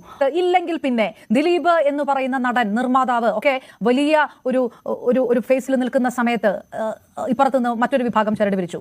അതായത് മലയാള സിനിമയിൽ പറയുന്ന പവർ ഗ്രൂപ്പോ അല്ലെങ്കിൽ മറ്റെന്തെങ്കിലും ഗ്രൂപ്പോ അങ്ങനെ എന്തെങ്കിലും ആണോ? എന്താ സംശയം പറഞ്ഞ ഞാനും എന്താണ് ഞാൻ നേരത്തെ ഞാനും ഇതിന്റെയൊക്കെ ഭാഗമായിട്ടുള്ള ഒരാളാണല്ലോ. എന്നെയൊക്കെ വട്ടത്തിലിട്ടൊക്കെ നിങ്ങളൊക്കെ കാണിച്ചിട്ടുള്ള ഒരു കാലഘട്ടമുണ്ട് സിനിമയുമായിട്ട് ബന്ധപ്പെട്ടിട്ട്. അതൊക്കെ പോട്ടെ. അപ്പൊ എനിക്കറിയാമെന്ന് അതിലുണ്ട്. അപ്പം ഞാൻ ഇപ്പോ അതായത് മലയാള സിനിമ ഇൻഡസ്ട്രിയിലെ കുറച്ച് പേരാണ്, സ്പെസിഫിക് ആയിട്ട് മലയാള സിനിമ ഇൻഡസ്ട്രിയിലെ കുറച്ച് വിഭാഗമാണ് ഈ പറയുന്ന പൾസർ സുനി അടക്കം വക്കീലിനെ അടക്കം റെഡിയാക്കി കൊടുത്ത് പണം കൊടുത്ത് ആ ചരട് വലിക്കുന്നത്. അങ്ങനെ ഒരു വിഭാഗമാണ്. അതാണോ പറയുന്നത്? സംശയം ഉണ്ടാ പറഞ്ഞേക്ക് ഒരു കാര്യം ചെയ്യാം, പരസ്യമായിട്ട്. ഇത് ലൈവാണോ പറഞ്ഞ? ലൈവാണ്, പറഞ്ഞോളൂ ശ്രീത്, ലൈവാണ്. ലൈവാണെങ്കിൽ പരസ്യമായിട്ട് പറയാം. ഈ ഒരു ചർച്ച കഴിഞ്ഞിട്ട് ജോർജ് ജോസഫ് ഉണ്ട്, അഡ്വക്കേറ്റ് ജയശങ്കർ ഉണ്ട്. അദ്ദേഹം പല ചർച്ചകളിലും എന്നോട് വന്ന് പറയുന്ന സമയത്ത് ഞാൻ ദിലീപിന്റെ ബന്ധുവാണ്, അതുകൊണ്ട് എന്താണ് എനിക്ക് ഈ കാര്യങ്ങളെ കുറിച്ച് വളരെ ദിലീപ് എങ്ങനെയാണെന്നുള്ളതൊക്കെ എനിക്കറിയാം എന്നൊക്കെ ഇതുമായി ഒരു ബന്ധവുമില്ലാത്ത ജയശങ്കർ സാർ പറയാറുണ്ട്. പക്ഷെ ഞാനൊരു കാര്യം പറയാം, ഈ ചർച്ച ഇപ്പൊ കഴിഞ്ഞതിന് ശേഷം അപർണയ്ക്ക് അതിന്റെ ആ ഗൂഢാലോചനയുടെ ആരൊക്കെയാണെന്ന് സ്പെസിഫിക് ആയിട്ട് പേര്, സിനിമയിലുള്ള ആളുകളുടെ പേര്, പ്രമുഖരാണ്, വലിയ പ്രമുഖരാണ്, അതിന്റെ വലിയൊരു തെളിവ് ഞാൻ അപർണയ്ക്ക് കൈമാറാം. അപർണയുടെ ചാനൽ അത് സംപ്രേഷണം ചെയ്യും. പേരുകൾ ഉൾപ്പെടെ ഉണ്ട് ഈ തെളിവുകൾ കൈമാറാം എന്നുള്ള രീതിയിലാണ് പറയുന്നത്. അപ്പം ഈ വീഡിയോ അപ്പം ഈ ചർച്ചയിൽ പുള്ളി വരുന്ന ആ ഒരു ടൈമിൽ തന്നെ അല്ലെങ്കിൽ അതിന് മുന്നേറ്റ് പുള്ളി എടുത്തു വെച്ചിട്ടുള്ളതാണോ അല്ലെങ്കിൽ ആ സമയത്ത് പുള്ളിയുടെ കയ്യിലുള്ളതാണോ അല്ലെങ്കിൽ ഈ ക്യാമറയുടെ പിന്നിൽ നിൽക്കുന്ന പുള്ളിയാണോ അല്ലെങ്കിൽ മറ്റാരെങ്കിലും ആണോ എന്നുള്ളത് എനിക്ക് അറിയത്തില്ല. പക്ഷേ പുള്ളിക്ക് ഈ ഒരു വീഡിയോ ആ ഒരു ടൈമിലെ കയ്യിൽ കിട്ടിയിട്ടുണ്ടായിരിക്കാം. അല്ലെങ്കിൽ പിന്നെ ഒരു പേരുകൾ തന്നെ എടുത്തു പറയുന്നു എന്നൊക്കെ പറഞ്ഞ് ഇങ്ങനൊരു സംഭവം ഇതല്ലാതെ മറ്റെന്താണ്? അപ്പം അത് ചാനലുകൾക്ക് കൊടുക്കാമെന്നുള്ള രീതിയിൽ പറയുന്നു. അപ്പം ശരിക്കും ഇതിനകത്ത് ഇപ്പം ഈ പറയുന്ന ഈ കോൺസ്പിറസി എന്തായാലും ഇതിനകത്തുണ്ട്. ഇപ്പം മാർട്ടിന്റെ വീഡിയോക്കകത്ത് ഒരു കോൺസ്പിറസി ഉണ്ട്. ഈ ഒരു വിഷയത്തിൽ മൊത്തത്തിൽ അടിമുടി കോൺസ്പിറസി ഒക്കെ തന്നെയാണ്. പുള്ളി ഇതിൽ പറയുന്ന മറ്റൊരു കാര്യമാണ് പൾസർ സുനിക്ക് ഇത്തരത്തിൽ ആളൂർ വക്കീലിനെ ഇവിടെ സെറ്റാക്കി കൊടുത്ത് ബാക്കി ഇതിന്റെ ഇടയ്ക്കൂടെ നിന്നേക്കുന്ന കുറച്ച് ആൾക്കാരുണ്ട്. ശരിയാണ്, ഇവിടെ ഇടയ്ക്കൂടെ നിന്ന് നല്ല രീതിയിൽ കളിച്ചിരുന്ന വേറെ ഒരുപാട് ആൾക്കാരുണ്ട്. ഓക്കെ, ആൻഡ് ഇതിനകത്ത് പൾസർ സുനിക്ക് ഈ ആളൂരിനെ ഒപ്പിച്ച് കൊടുത്തു എന്ന് പറയുമ്പോഴത്തേക്കിന് പൾസർ സുനിനെ ആളൂർ ഇങ്ങോട്ട് വന്നിട്ട് കോണ്ടാക്ട് ചെയ്യായിരുന്നു കേസ് വാദിക്കാന്നുള്ള രീതിയിൽ പറഞ്ഞ സംഭവം. ഇത് പൾസർ സുനിയുടെ ഒപ്പം ജയിലിൽ ഉണ്ടായിരുന്ന ജിൻസൺ എന്ന് പറയുന്ന വ്യക്തി പിന്നീട് പുറത്ത് വന്ന് മറ്റൊരു മീഡിയയ്ക്ക് പറഞ്ഞേക്കുന്ന ഒരു കാര്യമാണ്. നമ്മൾ മുമ്പ് ഓൾറെഡി ഒരു വീഡിയോക്കകത്ത് സംസാരിച്ചിരുന്നു. അപ്പോൾ അങ്ങനെ പറഞ്ഞിട്ടുണ്ടായിരുന്നു. അതിന്റെ പേരിൽ പിന്നെ ഇതിന്റെ പൈസ ചോദിക്കാൻ വേണ്ടിയിട്ടായിരിക്കാം ഇത്തരത്തിൽ പൾസർ സുനി ദിലീപിന്റെ അടുത്ത് പിന്നീട് കത്തയച്ചത് എന്നൊരു സാധനം ജിൻസൺ പറഞ്ഞിട്ട് പുള്ളിക്ക് പൂർണ്ണമായിട്ട് ഇതിനെ പറ്റിയിട്ട് അറിയത്തില്ല എന്നും പിന്നീട് ഈ കത്തയച്ചതിനെ പറ്റിയിട്ട് അറിയത്തില്ല എന്നുള്ള കാര്യം പുള്ളി പറഞ്ഞിട്ടുണ്ടായിരുന്നു. ഓക്കെ, അപ്പം ചിലപ്പോൾ ഇത്തരത്തിൽ കോൺടാക്ട് ചെയ്ത ടൈമിൽ മറ്റാരുടെയെങ്കിലും ഗൂഢാലോചനയിൽ അങ്ങോട്ടേക്ക് കത്തയച്ചതാവാം, അല്ലെങ്കിൽ സ്വമേധയാ തോന്നിട്ട് ഇങ്ങനെ അയച്ചേക്ക് ഇങ്ങനൊരു സാധനം കിടപ്പുണ്ട്. എന്നാൽ ഈ കത്ത് എഴുതിയിട്ടുണ്ടായിരുന്ന എനിക്ക് തോന്നുന്നു ബിപിൻ ലാൽ എന്നാണെന്ന് ആ പുള്ളിയുടെ പേര്, ഇതേ വ്യക്തിനെ കൊണ്ട് പൾസർ സുനിയെയും പോലീസുകാരെ നിർബന്ധിച്ചായിരുന്നു ഇത്തരത്തിലൊരു കത്ത് എഴുതിപ്പിച്ചത് എന്നൊരു സാധനം കിടപ്പുണ്ട്. അപ്പൊ അങ്ങനെയെങ്കിൽ അത് ആര് ചെയ്തു, ആരാണ് ഇത്തരത്തിൽ പോലീസുകാർ എന്തിന് ആർക്ക് വേണ്ടിയിട്ടാണ് ഇങ്ങനെ ഒരു കാര്യം ചെയ്തത്, ഇങ്ങനെയുള്ള ഒരുപാട് ചോദ്യങ്ങൾ അവിടെ നിൽപ്പുണ്ട്. ഇവിടെ ഞാൻ നേരത്തെ പറഞ്ഞ പോലെ തന്നെ ഒരു ആംഗിളിൽ നിന്നല്ല പല പല ആംഗിളുകളിൽ നിന്നാണ് നമുക്ക് ഈ ഒരു കാര്യത്തെ ഈ ഒരു വിഷയത്തെ നമുക്ക് കാണാൻ പറ്റുക. ഓക്കെ, ഇനി ബാക്കി കേൾക്കാം. നിങ്ങൾ ആ തെളിവ് കൈമാറും, സംരക്ഷണം ചെയ്യാം ശ്രീധർ, സംരക്ഷണം നിങ്ങൾ ആ തെളിവ് കൈമാറും, സംരക്ഷണം ചെയ്യണം. പിന്നെ ശ്രീത് പണിക്കരുണ്ട്, പിന്നെ ജയശങ്കർ സാറുണ്ട്, പിന്നെ ഇപ്പൊ നേരത്തെ എന്താണ് ഇതില് ഈ ഇന്ത്യ മഹാരാജ്യത്ത് ഇത്രയും വിചാരണ ചെയ്ത ഒരു അല്ല ഞാൻ ചോദിക്കുന്നത്, ഇതിപ്പോ ഈ 7.5 വർഷം അങ്ങനെ ഒരു തെളിവുണ്ടെങ്കിൽ അത് വെച്ചുകൊണ്ടിരിക്കേണ്ട ആവശ്യമുണ്ടോ? ഈ തെളിവ് എപ്പോഴേ പുറത്തു വരുമായിരുന്നു, ഇത് പുറത്തു വന്ന് പൊതുസമൂഹത്തിന് മുന്നിൽ എപ്പോഴേ വരുമായിരുന്നു, വരേണ്ടതായിരുന്നില്ലേ? അത്രയും സ്വാധീനമൊന്നും ദിലീപിനെ പോലെ മലയാള സിനിമ ഇൻഡസ്ട്രിയിലെ ഒരു പ്രമുഖനായിട്ടുള്ള ഒരാൾക്ക് ഇല്ല എന്ന് കരുതണോ മാധ്യമങ്ങൾ? നിങ്ങൾ ചോദിച്ചില്ലേ ആരാണ് ഇതിന് പിന്നിൽ നിന്ന്? ഞാൻ ആരാണെന്ന് ഇതിലെ പ്രതികൾ തന്നെ പറയുന്ന ഒരു വളരെ വളരെ വളരെ കോൺഫിഡൻഷ്യൽ ആയിട്ടുള്ള, എന്തായാലും വിചാരണയുടെ ഏറ്റവും പ്രാധാന്യമുള്ള ഞങ്ങൾ വക്കീലന്മാര് പറയുന്ന ആ ഭാഗം കഴിഞ്ഞതുകൊണ്ട് ഞാൻ അത് നിങ്ങളുടെ പിന്നെന്താണ് എഡിറ്റർക്ക് തരാം. അത് അതേപോലെ സംപ്രേക്ഷണം ചെയ്യണം. അതിൽ ഇതേ പാനലിസ്റ്റുകൾ വന്നിരിക്കണം. അപ്പൊ പേര് ഓരോന്നായിട്ട് ഹേമ കമ്മിറ്റി പൂഴ്ത്തിവെച്ച പോലെ ആയിരിക്കില്ല, ഓരോ പേരായിട്ട് അപർണയ്ക്ക് ഈ ഡിസ്കഷൻ കഴിഞ്ഞ ഉടൻ ഞാൻ തരാം, നാളെ തന്നെ നമുക്ക് ചെയ്യാമെന്നേ. ഇത് തന്നെയാണല്ലോ ഇപ്പൊ ചർച്ച ചെയ്തോണ്ടിരിക്കുന്നത്. ഇതിനകത്ത് ഉള്ളൊരു പ്രതി തന്നെയാണ് വന്ന് സംസാരിക്കുന്നതെന്നും ഈ കാര്യങ്ങളൊക്കെ പുള്ളി അന്ന് തന്നെ സംസാരിച്ചിട്ടുണ്ടായിരുന്നു. അങ്ങനെയെങ്കിൽ ഈ വീഡിയോ ആരാണ് എടുത്തത്? ഇപ്പൊ പിന്നാമ്പുറത്ത് ഇരുന്നിട്ട് ഒരാൾ പറഞ്ഞു കൊടുക്കുന്നുണ്ട്, വേറൊരു സാധനം എടുക്കുന്നുണ്ട്, വിട്ടുപോയ സാധനങ്ങൾ മിസ്സിങ് ആയത് അങ്ങോട്ടേക്ക് വെക്കുന്നുണ്ട്, എടാ ഇന്ന കാര്യം എന്ന് പറഞ്ഞിട്ട് അങ്ങനെ പറയിപ്പിക്കുന്നുണ്ട്. അപ്പൊ ഇതെന്താണ് ആ ഒരു വീഡിയോ എടുത്തതിന്റെ പിന്നിലെ ചേതോവികാരം എന്താണ്? ഇത് ഈ ഒരു വിധിയൊക്കെ വന്നതിന് ശേഷം ഈ ഒരു ടൈമിൽ ഇത് പുറത്തേക്ക് വന്നതിന്റെ കാരണം എന്താണ്? അപ്പൊ മാർട്ടിനെ കൊണ്ട് ഇങ്ങനെ പറയിപ്പിച്ചതാണെങ്കിൽ ഇത് ആരാണ് പറയിപ്പിച്ചത്? ഈ ചോദ്യങ്ങൾക്കൊക്കെ നമുക്ക് ഉത്തരം കിട്ടണ്ടേ? അപ്പം ഒരുപാട് കാര്യങ്ങൾ. അപ്പം പുള്ളി അന്ന് ഈ ഒരു സാധനം പറഞ്ഞത് ഈ ഒരു വീഡിയോ ആയിരിക്കാം, അല്ലെങ്കിൽ മറ്റെന്താണ്, മറ്റൊരു വീഡിയോ പുറത്തൊക്കെ വന്നിട്ടില്ലല്ലോ. മാർട്ടിൻ്റെ ഈ ഒരു സംഭവമല്ലേ, ഇതിനകത്ത് ആളുകളുടെ പേരുകൾ പറയുന്നുണ്ട്. മാർട്ടിൻ എന്ന് പറയുമ്പോൾ മാർട്ടിൻ പറയുന്നത് പൂർണ്ണമായിട്ട് നമുക്ക് വിശ്വസിക്കാൻ പറ്റത്തില്ല. അങ്ങനത്തെ കാര്യം ഇവൻ നടി വരെ ഇതിനകത്ത് ഗൂഢാലോചന നടത്തിന്ന് പറയുമ്പോൾ എന്തോന്നടേ ഇത്? അതാണ് നടി വന്നിട്ട് ഇത്തരത്തിൽ ആ ഒരു പോസ്റ്റ് ഇട്ടേക്കുന്നത്, ഞാൻ ചത്തുപോയാൽ മതിയായിരുന്നുള്ളത്. അതൊക്കെ എന്ന് വെച്ച് കഴിഞ്ഞാൽ ഉണ്ടല്ലോ സങ്കടകരമായിട്ടുള്ളൊരു കാര്യം തന്നെയാണ്. ഇങ്ങനെ അതിനെയൊക്കെ സർവൈവ് ചെയ്ത് വന്നിട്ട് അതിനുശേഷം ഈ ചുറ്റുമുള്ള ആളുകളുടെ ഈ കല്ലേറുകൾ കേൾക്കേണ്ടി വരിക എന്നൊക്കെ പറയുമ്പോഴത്തേക്കിന് മലയാളം ഫിലിം ഇൻഡസ്ട്രിയിലെയാണ് ആരാണ് പറയുന്നത് നോക്കുക, ആരുടെ പേരാണ് പറയുന്നത് നോക്കുക. ഇനിയും ഇതിനൊരു അന്വേഷണം ഉണ്ടാവട്ടെ, കാരണം ഇതിന് പുറകിൽ ആളുണ്ട്. ആ പേരുകളാണ് പറയുന്നത്, ആ പേരുകളുടെ പേരിൽ ഇനിയും അന്വേഷണം ഉണ്ടാവട്ടെ. ഞാൻ അത്ര മുഖവിലേക്ക് എടുക്കുന്നില്ല ശ്രീത് പെരുമാൻ പറയുന്നത്, കാരണം ഇത്രയും വലിയ വിഷയം അങ്ങനെ ഒരു തെളിവുണ്ടായിരുന്നെങ്കിൽ അത് നേരത്തെ വരുമായിരുന്നില്ല. ഞങ്ങളത് കോടതി കൊടുത്തിട്ടുണ്ട്. ഞങ്ങൾ വിളിപ്പലക്കാൻ നിന്നിട്ടില്ല. വായ മൂടിക്കെട്ടി തുന്നിക്കെട്ടി എത്ര വർഷം? 7.5 വർഷം ദിലീപിന്റെ വായ തുന്നിക്കെട്ടി ഇല്ലേ? തുന്നിക്കെട്ടിയില്ലേ? എന്തെങ്കിലും പറയാനുള്ള സാധനം പിന്നെ ബെയിൽ ഓർഡർ ഉണ്ടായിരുന്നോ? ഒരു പക്ഷേ ഈ ആരോപണം ഉന്നയിക്കുമ്പോൾ ആ തെളിവുണ്ടെങ്കിൽ അത് പുറത്തു വരട്ടെ. പക്ഷെ എന്തുകൊണ്ട് ഇത്ര കാലം വന്നില്ല എന്നൊരു വിഷയം. എല്ലാത്തിനും അതിന്റെ സമയമുണ്ട്. ശ്രീജിത്ത് പെരുമന തരാമെന്ന് പറഞ്ഞു. ശ്രീജിത്ത് പെരുമന ഇന്ന് വേണമെങ്കിൽ ഇന്ന് രാത്രി അപർണയ്ക്ക് തരാം. അപ്പൊ ഇനി ഈ ചാനലിന്റെ ഒരു വിശ്വാസതയുണ്ട്, നിങ്ങൾ അത് വെളിയിൽ കൊണ്ടുവരണം. ആരും ഭയക്കരുത്. കാരണം പരസ്യമായിട്ട് ഒരു വേദിയിൽ പറഞ്ഞിരിക്കുന്നത് പബ്ലിക് കണ്ടോണ്ടിരിക്കുകയാണ്. ഞാൻ അതിനകത്തൊരു സാക്ഷിയാണ്. ലൈവാണ് അദ്ദേഹം. അപ്പൊ ഞാൻ പറഞ്ഞത് ഇൻഡസ്ട്രി നന്നാവട്ടെ അതിൽ കൂടെ നിങ്ങൾക്ക് ആരെക്കൊണ്ട് നഷ്ടമൊന്നും വരാൻ പോകുന്നില്ല ചാനലിന്. ഇതിപ്പോ പബ്ലിക് കേട്ടത് നിങ്ങൾക്ക് ഇപ്പൊ ഇത് ചെയ്യേണ്ടി വരണം. കാരണം പുള്ളിയുടെ അഡ്വക്കേറ്റ് പുള്ളി പറഞ്ഞിരിക്കുകയാണ്. വൈകി നോക്കൂ പുള്ളി പരസ്യമായിട്ട് തരാമെന്ന് പറയുമ്പോൾ നിങ്ങൾക്ക് ഇൻഡസ്ട്രിയോട് ആത്മാർത്ഥത ഉണ്ടെങ്കിൽ അത് പുറത്തു കൊണ്ടുവരണം. കാരണം അങ്ങനെ ഒരു തെളിവാണ് ശ്രീജിത്ത് പെരുമന തരുന്നതെങ്കിൽ സ്വാഭാവികമായിട്ടും എന്തുകൊണ്ട് ന്യൂസ് വെല്ലുവിളി ഏറ്റെടുക്കുകയാണ് ശ്രീജിത്ത്. ആ തരത്തിലുള്ള ഒരു തെളിവാണ് നിങ്ങൾ തരുന്നതെങ്കിൽ അതൊരു ചാനലിന്റെ വിശ്വാസ്യതയെ ബാധിക്കാത്ത രീതിയിലുള്ള ഒരു തെളിവുകളാണ് തരുന്നതെങ്കിൽ സ്വാഭാവികമായിട്ടും അപ്പോഴും എന്തുകൊണ്ട് അത് ഇത്ര കാലം പുറത്തു വന്നില്ല? ഒരു മിനിറ്റ്. ശ്രീജിത്ത് അദ്ദേഹം നിങ്ങൾക്ക് തരാമെന്ന് പറയുമ്പോൾ അദ്ദേഹം ഒരു ചാനലിൽ കൂടെയാണ് പറഞ്ഞിരിക്കുന്നത്, എന്റെ കയ്യിൽ തെളിവുണ്ട്. അതുകൊണ്ട് ചാനലിനെ ഒരിക്കലും ബാധിക്കില്ല. വ്യക്തികളുടെ പേര് പറയുമ്പോൾ ചാനലിനെ ബാധിക്കില്ല, കാരണം തന്നിരിക്കുന്ന ഒരു വക്കീലാണ്. അപ്പൊ തീർച്ചയായിട്ടും അത് വരട്ടെ. ഞാൻ എല്ലാം നല്ലതിന് വരട്ടെ. അത് പോലീസ് അന്വേഷിക്കട്ടെ, അത് ക്രൈം ബ്രാഞ്ചിന് കൊടുക്കട്ടെ, അത് എന്താണ് ഈ പറയുന്ന SIT അന്വേഷിക്കട്ടെ, പോലീസ് അന്വേഷിക്കട്ടെ. ഇത് ഞാൻ വെറുതെ പറഞ്ഞാണെങ്കിൽ എന്നെയും പ്രതികരിച്ചിട്ട് എന്നെ ചോദ്യം ചെയ്യട്ടെ. ഓക്കെ, ഏതായാലും അഡ്വക്കേറ്റ് ശ്രീ പരമേശ്വരൻ ആ തരത്തിലാണ് പുറത്തുവിടാൻ ഇനിയും തെളിവുകൾ ഉണ്ടെങ്കിൽ അത് പുറത്തു വരട്ടെ. അത് ഏത് തരത്തിലാണ് ഈ നടി ആക്രമിച്ച കേസിന്റെ വിചാരണ നടപടികളെ തടസ്സപ്പെടുത്തുന്നതിൽ ആ അജ്ഞാത തെളിവും അജ്ഞാത ശക്തികളും ആരാണ് എന്നുകൂടി വ്യക്തമാകുമെങ്കിൽ സംഭവം പണ്ടേ തൊടുത്തൊട്ടൊരു അമ്പായിരുന്നു. ഇപ്പോഴാണ് ഇനി വന്ന് ഇത് പതിച്ചത്. അപ്പം ഇതിന്റെയൊക്കെ പിന്നിൽ ആരടെ? ഇതിന്റെയൊക്കെ വലിയ എന്താ ഒരു മാസ്റ്റർ ബ്രെയിനായിട്ട് നിന്ന് കളിച്ചുകൊണ്ടിരിക്കുന്ന ആരാണ്? ഇപ്പം ഞാനൊരു വീഡിയോയിൽ ഞാൻ പറഞ്ഞിരുന്നു, ഇതിന്റെ ഇടയ്ക്ക് ഈ രണ്ട് മുട്ടനാടുകളെ തമ്മിൽ കൂട്ടിലടിപ്പിച്ചിട്ട് ഇടയ്ക്ക് നിന്ന് ഇത് ആസ്വദിക്കുന്ന ഒരാളെ എന്നൊരു പെർസ്പെക്റ്റീവ് ഒരു സൈഡിൽ നമുക്ക് ചിന്തിക്കാൻ പറ്റുമേ. അപ്പോൾ ഈ മാസ്റ്റർ ബ്രെയിൻ എന്ന് പറയുന്നത് ഒരു ബ്രെയിൻ അല്ല, ഒന്നിലധികം ബ്രെയിനുകളുണ്ടോ? എന്താണെങ്കിൽ ഈ അന്വേഷണ ഉദ്യോഗസ്ഥരുടെ ഭാഗത്തു നിന്ന് ദിലീപിനെ പെടുത്താൻ വേണ്ടിയിട്ട് നടന്നേക്കുന്ന ആൾക്കാരുണ്ട്, ദിലീപിനെ രക്ഷിക്കാൻ വേണ്ടി നടന്നേക്കുന്ന ആൾക്കാരുണ്ട്. അങ്ങനെ രണ്ട് ചേരി തിരിഞ്ഞിട്ടാണ്. അതേപോലെ തന്നെ ഈ മാസ്റ്റർ ബ്രെയിൻ എന്ന് പറയുമ്പോൾ പോലും രണ്ട് മാസ്റ്റർ ബ്രെയിൻസ് ഉണ്ട്. രണ്ട് രീതിയിൽ കോൺസ്പിറസി നടക്കുന്ന രണ്ട് കോൺസ്പിറസീസ് ഇതിൻ്റെ അകത്തുണ്ടാ. അതായത് രണ്ട് തലങ്ങളിൽ നിൽക്കുന്ന രീതിയിൽ. ഇപ്പോഴും ഒന്ന് ആലോചിക്കുക, ഇതിനിപ്പോഴും ഈ ഒരു വ്യക്തത വരാത്ത രീതിയിൽ നിങ്ങൾ ആലോചിക്കുക. ഈ ഒരു വീഡിയോ ഈ ഒരു ടൈമിൽ വിധിയൊക്കെ വന്നതിന് ശേഷം ഇപ്പം അന്ന് എടുത്തു വെച്ച വീഡിയോ ആണ് ഇപ്പം ഇത് വന്നതിൻ്റെ പുറത്ത് വിട്ടതിൻ്റെ അതിൻ്റെ കാരണം, അല്ലെങ്കിൽ അങ്ങനെ വീഡിയോ എടുത്ത് വെക്കാനുള്ള ഒരു ചെയ്ത വികാരം ആരിതിങ്ങനെ ചെയ്യിപ്പിച്ചു എന്നുള്ളൊരു കാര്യം, ഇതിൻ്റെയൊക്കെ ഒരു ക്ലാരിറ്റി ഒക്കെ നമുക്ക് കിട്ടേണ്ടേ. എന്തുവാണ് ഇവിടെ നടന്നുകൊണ്ടിരിക്കുന്നത്? ഇതെന്തോന്ന് വെള്ളരിക്കപ്പെട്ടണോ? അങ്ങാതിരി കാര്യങ്ങളൊക്കെ നടന്നുകൊണ്ടിരിക്കുകയാണ് ഇവിടെ. നമ്മളെല്ലാവരും ഒരു പൊട്ടന്മാരെ പോലെ ഇതിങ്ങനെ കണ്ടുകൊണ്ടിരിക്കുകയാണ്. എന്നാൽ ഇവിടുത്തെ അന്വേഷണ ഉദ്യോഗസ്ഥർ കാര്യങ്ങളൊക്കെ ആ വീഡിയോ ഒക്കെ ടേക്ക് ഡൗൺ ചെയ്യിപ്പി ഇതൊക്കെ പറയുമ്പോഴത്തേക്കിന് ഈ സംഭവങ്ങളൊക്കെ അന്വേഷണങ്ങൾ പോകണ്ടേ. അപ്പോൾ ഇതിനകത്ത് ഇപ്പോഴും ഹൈഡ് ചെയ്തിരിക്കുന്ന ആരൊക്കെയോ ഉണ്ട്.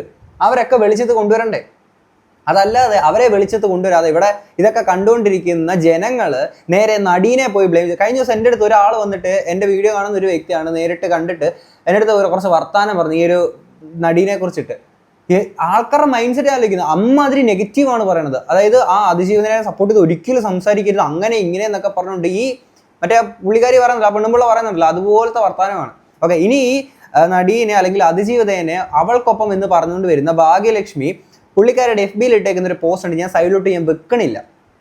നടിയുടെ ഫോട്ടോ വെച്ചുകൊണ്ട് അതിജീവിത അയാൾക്കൊപ്പം നിൽക്കാൻ എളുപ്പമാണ്, അയാളുടെ ആരാധകരിൽ ഒരുവനായാൽ മാത്രം മതി, പക്ഷേ അവൾക്കൊപ്പം നിൽക്കണമെങ്കിലും നിലപാടും ധൈര്യവും സാമൂഹ്യ ബോധവും ധാർമ്മികതയും ഒക്കെ വേണം, നട്ടല് പണയം വെക്കാത്തവർ മാത്രമേ ഇവളോടൊപ്പം നിൽക്കൂ എന്ന് പറഞ്ഞുകൊണ്ട് നടിയുടെ ഫോട്ടോ ഉൾപ്പെടെ തന്നെയാണ് വെച്ചേക്കുന്നത്. മാർട്ടിന്റെ വീഡിയോക്കകത്ത് ഈ പേരെടുത്തെടുത്ത് പറയുന്നത് അത് അത്രയും വലിയൊരു പ്രശ്നമായിട്ട് ആ നടിക്ക് അത്രത്തോളം ബുദ്ധിമുട്ടുണ്ടാക്കുന്ന കാര്യമായതുകൊണ്ടൊക്കെ തന്നെയല്ലേ. എന്നിട്ട് ഇത് കോമഡി വേറെ ഇതുണ്ട്. ഇതൊക്കെ പറയുമ്പോൾ ആദ്യം പൂട്ടേണ്ടത് ഇവിടുത്തെ റിപ്പോർട്ടർ ചാനലിലാണ്. TV ലൈവ് കാണിക്കുമ്പോഴത്തേക്കും അതിനകത്ത് നിന്നിട്ട് പേരൊക്കെ ഇടക്കിടയ്ക്ക് ഇവർ എടുത്തെടുത്ത് പറയുന്നുണ്ട്. ഓക്കെ, എനിക്കൊന്ന് ഇപ്പോഴാണ് കുറച്ചുകൂടെ കൺട്രോൾഡ് ആയെന്ന് തോന്നുന്നു. എന്നിട്ട് ഇതിന് ശേഷം മുഖ്യമന്ത്രിയുടെ വസതിയിൽ നിന്ന് അതിജീവിതം ഇറങ്ങി വരുന്നെന്നും പറഞ്ഞുകൊണ്ട് അതിന്റെ വീഡിയോ എടുത്ത് അതിന്റെ പോസ്റ്റ് എടുത്ത് വെച്ചിട്ടിരിക്കുന്നത്. അമ്മാതിരി ടീംസാണ് ഇവിടുത്തെ മീഡിയാസ്, അമ്മാതിരി വിവരവും ബുദ്ധി ഇല്ലാത്ത കുറെ മീഡിയാസ്. നമ്മുടെ മലയാളികൾക്ക് അപമാനിക്കാൻ പറ്റിയ ഒരു മീഡിയാസ് തന്നെയാണ് നമുക്കിവിടെ നമ്മുടെ നാട്ടിലുള്ളത്. ഈവൻ ഹണിറോസിന്റെ വസ്ത്രധാരണം പോലും ആഴ്ചകൾ തോറും അന്തിച്ചർച്ച ചെയ്തേക്കുന്ന അത്രയും നിലവാരമുള്ള മീഡിയാസ് ആണെന്ന് കൂടി നിങ്ങൾ ആലോചിക്കണം. ഓക്കെ, ഇനി ഇവിടെ അതിജീവിതയുടെ ഫോട്ടോ വെച്ചിട്ടാണ് ഭാഗ്യലക്ഷ്മി ഇങ്ങനെ ഒരു പോസ്റ്റ് ഇട്ടേക്കുന്നത്. ഇനി അത് കഴിഞ്ഞിട്ട് പുള്ളിക്കാരിനെ വിളിച്ചിട്ട് ഇന്ന് കഴിഞ്ഞ ദിവസം ഭീഷണിപ്പെടുത്തി ആസിഡ് ഒഴിക്കുന്നൊക്കെ പറഞ്ഞൊരു സീനുണ്ടല്ലോ. ഇവന്റെ തൻ്റെ ഇടം ഇല്ലാത്തവൻ എന്നെ ഭീഷണിപ്പെടുത്താൻ വിളിക്കുന്നു, ഏട്ടൻ്റെ അനിയൻ പൾസർ സുനിയുടെ സ്വന്തം ഏട്ടൻ, എല്ലാവരും കണ്ടോളൂ ഇവന്റെ നമ്പർ എന്ന് പറഞ്ഞുകൊണ്ട് ഒരു തന്നെ നമ്പരും കൊടുത്തിട്ടുണ്ട്. പിന്നെ അടുത്തൊരു പോസ്റ്റ് ഇട്ടിട്ടുണ്ടായിരുന്നേ, നടിയുടെ പേരാണ് അവിടെ എഴുതി വെച്ചേക്കുന്നത്. പുതിയ സിനിമയുടെ പോസ്റ്റർ ഇട്ടിട്ട് വീണ്ടും പേര് എഴുതി വെച്ചിട്ട് സിനിമ കാണാൻ ആരൊക്കെ പോകും എന്നൊരു പോസ്റ്റ് കണ്ടു, അതിൽ കൂടി റീച്ച് ഉണ്ടാക്കാൻ ഒരു ശ്രമം. ഇങ്ങനെയും ചിലർ. ഒരു കാര്യം നിങ്ങൾ മനസ്സിലാക്കണം, ഇവിടെ അവളോടൊപ്പം നിൽക്കുന്നവർ അവളൊരു നടി ആയതുകൊണ്ടല്ല ഒപ്പം നിൽക്കുന്നത്, ഒരു സ്ത്രീ ആയതുകൊണ്ടാണ്. അവൾക്ക് സംഭവിച്ചതുപോലെ മറ്റൊരു പെൺകുട്ടിക്കും എവിടെയും സംഭവിക്കാതിരിക്കാനാണ്. ഈ 8 വർഷത്തിൽ അവളുടെ ചില സിനിമകൾ ഇറങ്ങിയിരുന്നു. യാതൊരു PR വർക്കും ഇല്ലാതെ, ഫാൻസിന്റെ ആദരവില്ലാതെ അവർ എല്ലാവരും കൂടി ശ്രമിച്ചിട്ടും എത്ര പണം ഇറക്കിയിട്ടും ഏട്ടൻ്റെ പടങ്ങളെ രക്ഷപ്പെടുത്താൻ പറ്റിയില്ലല്ലോ. എടോ, അവൾക്ക് PR വർക്ക് ഇല്ല, ഫാൻസ് ഇല്ല, കാരണം അവളൊരു സാധാരണ പെൺകുട്ടിയാണ്. എങ്കിലും അവൾ പോരാടും. അവൾ പോരാടുന്നത് നിങ്ങളുടെ കൂടി പെങ്ങൾക്ക് വേണ്ടിയാണ്. അവളുടെ പോരാട്ടം ഒരു കരുത്താണ്. ഈ നാട്ടിലെ സ്ത്രീകൾക്ക്, പെൺമക്കളുടെ അച്ഛന്മാർക്ക്, സഹോദരന്മാർക്ക് അതാദ്യം മനസ്സിലാക്കുക. ഇന്നും അവളോടൊപ്പം. ഇനി ഇതിന് താഴെ വന്ന് തെറി വിളിക്കുന്നവരോട്, നിങ്ങളുടെ വീട്ടിലെ അമ്മയും പെങ്ങളും അവളോടൊപ്പം തന്നെയാണ്. അവളെയും അവളോടൊപ്പം നിൽക്കുന്നവരെയും തെറി വിളിക്കുന്നവരുടെ ഒക്കെ ഉള്ളിൽ ഒരു കൊട്ടേഷൻ മനുഷ്യനുണ്ട്, പൾസർ സുനിയും കൂട്ടാളികളും ഉണ്ട് എന്ന് സ്വയം തിരിച്ചറിയുക എന്നൊക്കെ ഇങ്ങനെ ഇട്ടിട്ട് നടിയുടെ പേരും ഫോട്ടോയും വെച്ചിട്ടാണ് ഇവരിടുന്നത്. എന്തിത്? പിന്നെ ഭയങ്കര നിലപാട് സിംഹമാണ് ഭാഗ്യലക്ഷ്മി. അന്നൊരു കാര്യത്തിൽ ഒന്ന് പറയും, ഇന്നൊരു കാര്യത്തിൽ വേറൊന്ന് മാറ്റി പറയും, ഇങ്ങനെ മാറ്റി തിരിച്ച് പറഞ്ഞുകൊണ്ടിരിക്കുകയാണ്. അന്ന് സിനിമയും രാമലീല ഇറങ്ങുന്ന ടൈമിൽ ആ സിനിമേനെയും നടനെയും രണ്ട് രീതിയിൽ കാണാൻ പറ്റിയേക്കുന്ന ഒരു വ്യക്തിയായിരുന്നു ഭാഗ്യലക്ഷ്മി. എന്നാൽ ഇന്ന് വെബബ ഇറങ്ങിയ ടൈമിലാണെങ്കിൽ നടനെയും സിനിമയും ഒന്നായിട്ടേ കാണാൻ പറ്റുള്ളൂ എന്നാണ് പറയുന്നത്. അന്ന് പറഞ്ഞു അവിടെ സിനിമ എന്ന് പറയുന്ന ഒരുപാട് ആളുകളുടെ അധ്വാനമാണ്, ഒരുപാട് ആളുകൾ പുറകിലുണ്ട്, ദിലീപ് മാത്രമല്ല എന്ന് പറഞ്ഞു. എന്നാൽ ബബ്ബബ ഇറങ്ങിയ ഒരു ടൈമിൽ ഭാഗ്യലക്ഷ്മിയുടെ ഒരു മൈൻഡ് സെറ്റ് എങ്ങനെയാണെന്ന് വെച്ച് കഴിഞ്ഞാൽ സിനിമയിൽ അഭിനയിച്ചേക്കുന്നത് ദിലീപ്, ക്യാരക്ടർ റോൾ ചെയ്തേക്കുന്നത് ദിലീപ്, നായകൻ അയക്കുന്നത് ദിലീപ്, വില്ലൻ അയക്കുന്നത് ദിലീപ്, നായിക അയക്കുന്നത് ദിലീപ്, എല്ലാം ദിലീപ്. ഡയറക്റ്റ് ചെയ്തേക്കുന്ന ദിലീപ്, സ്ക്രിപ്റ്റ് ചെയ്തേക്കുന്ന ദിലീപ്, സ്ക്രീൻ പ്ലേ ചെയ്തേക്കുന്ന ദിലീപ്, ആർട്ട് വർക്ക് ചെയ്തേക്കുന്ന ദിലീപ്, ലൈറ്റിംഗ് ചെയ്തേക്കുന്ന ദിലീപ്, ക്യാമറ സിനിമാറ്റോഗ്രാഫി ചെയ്തേക്കുന്ന ദിലീപ്, എല്ലാം ദിലീപാണ്. ആ സിനിമയുടെ പുറകെ ഒരുപാട് ആൾക്കാരുടെ അധ്വാനമുണ്ട്. അതൊന്നും അപ്പോൾ ആ ഒരു സമയത്ത് ആ ഒരു മൈൻഡ് സെറ്റും കാര്യങ്ങളൊന്നും ഇല്ല. പിന്നെ സിനിമ കാണുമോ കാണാതിരിക്കാതെ ഓരോരുത്തരുടെ താല്പര്യമാണ്. ചില ആളുകൾ ഇത് ഞങ്ങളുടെ നിലപാടാണ് എന്ന് പറഞ്ഞ ആൾക്കാരുണ്ട്, അത് അവരുടെ പെർസ്പെക്റ്റീവാണ്. എന്താണെങ്കിലും ഈ അതിജീവിതയുടെ ഒരു കാര്യത്തിൽ അങ്ങനെ ഒരു പോസ്റ്റ് സത്യം പറഞ്ഞാൽ സങ്കടപരമായിട്ടുള്ള ഒരു കാര്യം തന്നെയാണ്. ചത്തുപോയാൽ മതിയായെന്ന് പറയുമ്പോഴത്തേക്കിന് ശരിയാണ്, ചത്തുപോയാൽ മതിയായിരുന്നു, അല്ലെങ്കിൽ ഇമാതിരി വർത്തമാനങ്ങൾ കേൾക്കേണ്ടി വരില്ല. ആ ഒരു കുറച്ച് സമയങ്ങളിൽ അല്ലെങ്കിൽ അതിനുശേഷം ഇത്രയും വർഷങ്ങൾ ആ ഒരു ട്രോമയിലൂടെയൊക്കെ അനുഭവിച്ചേക്കുന്ന അതിനേക്കാൾ കൂടുതൽ വേദനകളാണ് ഇന്ന് ഈ സമൂഹം കൊടുത്തുകൊണ്ടിരിക്കുന്നത്. അന്ന് ഏതൊക്കെയോ കുറച്ച് ആളുകൾ മാത്രം ചെയ്തേക്കുന്ന ആ ഒരു ക്രൂരത ഇന്നൊരു സമൂഹം മൊത്തത്തിൽ ആ ഒരു ക്രൂരത ആ ഒരു നടിയിലേക്ക് പിച്ച് ചീന്തിക്കൊണ്ട് അല്ലെങ്കിൽ കല്ലുകൾ എറിഞ്ഞുകൊണ്ട് ഇങ്ങനെ ചെയ്യാന്നൊക്കെ പറയുമ്പോഴത്തേക്കിന് അത്രത്തോളം സങ്കടകരമായിട്ടുള്ളൊരു കാര്യം തന്നെയാണ്. ഭയങ്കര മോശമാണ്. 100% ലിറ്ററസി എന്ന് പറയുന്ന ഇതേ കേരള സമൂഹം തന്നെ അവൾക്കൊപ്പം എന്ന് പറഞ്ഞുകൊണ്ട് കാണിക്കുന്ന പരിപാടികൾ ഒരു സൈഡിൽ കൂടെ, എന്നാൽ അവൾക്കൊപ്പം ഒരിക്കലും നിൽക്കില്ല എന്ന് പറഞ്ഞുകൊണ്ട് നിൽക്കുന്ന ആൾക്കാർ. ആ ഒരു അതിജീവിത ഇനിയും ജീവിതകാലം മൊത്തം അതിജീവിതയായിട്ട് തന്നെ തുടരേണ്ടി വരുന്ന ഒരു അവസ്ഥയിലൂടെയാണ് ഇപ്പം ഈ ഒരു സമൂഹം ഈ കാര്യങ്ങളൊക്കെ കൊണ്ടുപോയിക്കൊണ്ടിരിക്കുന്നത്. എന്താണെങ്കിലും അടിപൊളിയായിട്ടുണ്ട്. ഇത്രയൊക്കെ ആയിട്ട് നിങ്ങൾക്ക് എന്താ തോന്നുന്നത് തീർച്ചയായും കമന്റ് ബോക്സിൽ വരാം. നമുക്ക് അടുത്തൊരു വീഡിയോ കാണാം. അപ്പോൾ ശരി, ബൈ.